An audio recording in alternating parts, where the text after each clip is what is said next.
Welcome, everyone. Today I'm talking with Stefan Stefansson, the co-founder of With Sarah, a platform that supports women to get a fun, effective, and quick workout from home, featuring his wife, Sarah.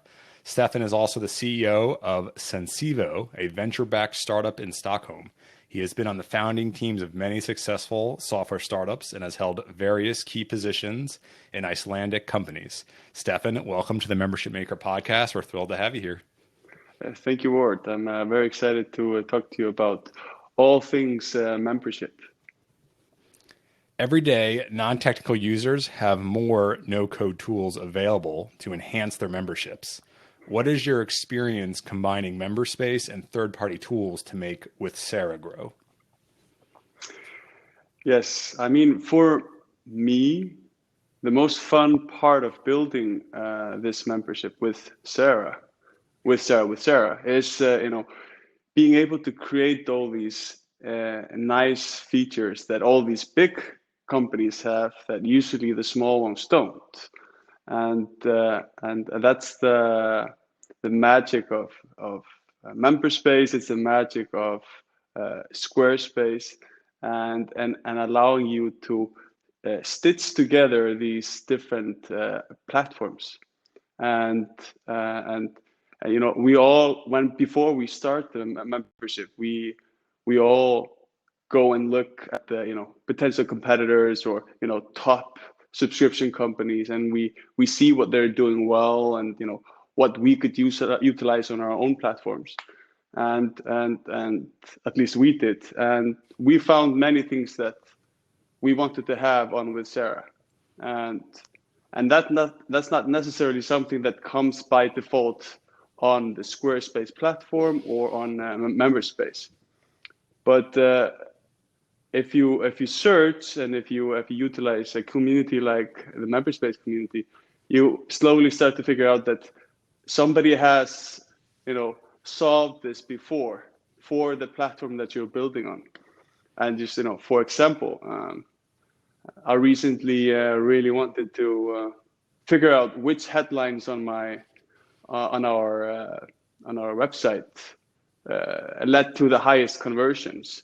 And by doing a little bit of research, we found that there's this third-party solution that integrates with Squarespace, which allows you to measure an A/B test, up to 6 different headlines for free. And it's I'm no way affiliated with that company. It's abtesting.ai, and it's very, very nice. And now we have a headline that is outperforming the rest, and we're going to continue to use that. So slowly but surely improving the experience.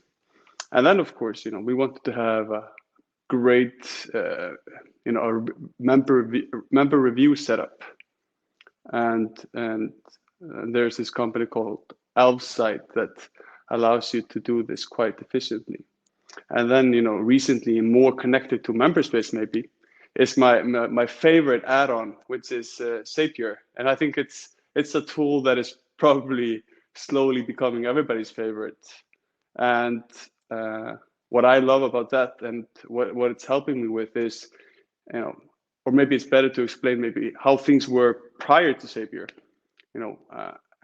Every month when we calculated how many people were added to the MemberSpace community, our MemberSpace community, and how many members canceled, we had to re-tag or tag people in various different solutions to state their status. Are they canceled members? Are they not paying? Have they just created an account, etc.? And that was a very time-consuming task. And then of course Zapier came in, and we were able to automate that by integrating it into a MemberSpace and allowing us to fetch this data from you guys and automatically do those things for me. So there's so much value in the third-party solutions that are out there supporting all these platforms. Yeah, 100%. And we got some good enhancements coming down the pipeline for Zapier too in the future, so that'll get even better. Yeah, nice. Yeah, so I think one thing with the world of no code tools, there are a lot of them, right? Some better than Hmm. others. I think for a Hmm. lot of folks, though, maybe it can be a little overwhelming, right? There's so many options. It's kind of hard to figure out, well, which one do I use in my situation? So you had said that you had done some research and, some thinking about this. Where did you kind of start though? Like, did you start by mapping out, okay, for with Sarah, our website and the platform we want, here are like the must-haves, here are the nice-to-haves. Like, how did you actually think through the architecting of what you needed before you found the tools? Okay.